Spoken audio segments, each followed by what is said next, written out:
directement sur Illustrator. Donc ce qu'il faut savoir, c'est qu'il n'y a pas énormément de choses. Et ce qui est un peu décevant, c'est que l'année dernière, il n'y avait pas non plus énormément de choses. Parce que l'année dernière, concrètement, en fonctionnalité sur du CC20, on avait juste le nouvel algorithme de tracé de simplifier. En fait, quand on avait un élément, maintenant, quand on faisait simplifier, on avait une nouvelle fenêtre qui était plus intuitive, mais on pouvait simplifier depuis très longtemps.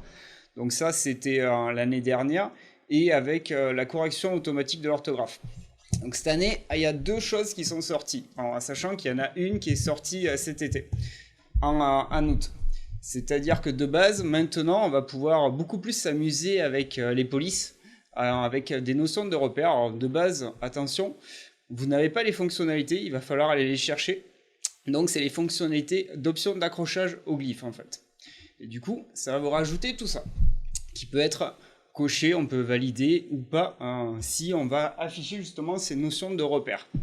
Et justement, regardez, si je prends par exemple la plume, il va analyser tous les éléments dans la ligne inférieure du glyphe, la ligne de base, l'œil, la ligne supérieure du glyphe. Et l'avantage, c'est que tout objet que je vais créer, en fait, je peux prendre celui-là, je peux l'adapter et facilement l'aligner par rapport à la ligne de base, à l'œil.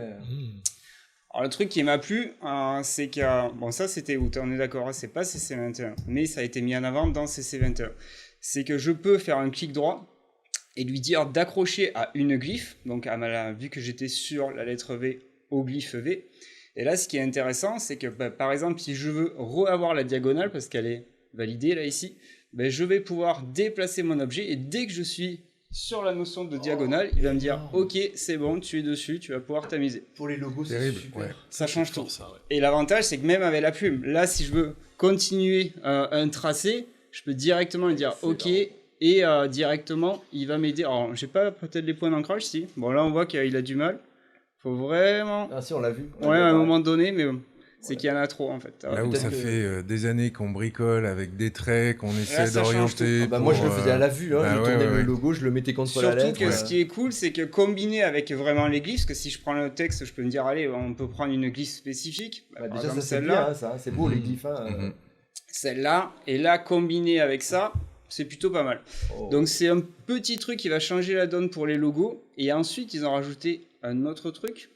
Qui est, faut aller le chercher, c'est afficher les options de hauteur de la police, où là on va pouvoir choisir ou l'intégralité de la zone EM, donc c'est ça en fait, ou la hauteur des capitales en fait, ou l'œil, et ou sinon ça apparemment, d'après ce que dit Adobe, c'est vraiment la zone ICF, c'est si on utilise des polices qui seraient chinoises ou japonaises, donc ça va pas forcément nous servir, c'est vraiment ces 3 là qui vont nous permettre d'adapter les polices par rapport à des tailles spécifiques. Super pratique.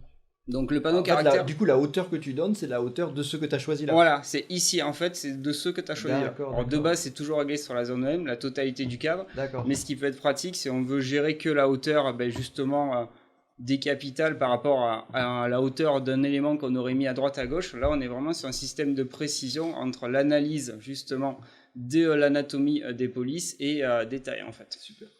C'est vrai que sur la partie capitale, c'est un truc auquel on a tous été confrontés pas mal de fois, se demander si tu dois passer à la taille de corps au-dessus pour ce genre de choses. Donc à ce niveau-là, je trouve ça intéressant. Après, sur l'ensemble des polices, moi je suis toujours très frileux sur les déformations qu'on peut donner. Faut voir ça pour du logo, je pense. La typo, un logo après, bien travaillé. Les glyphes, c'est des déformations super, officielles. Ouais. Donc elles sont bien.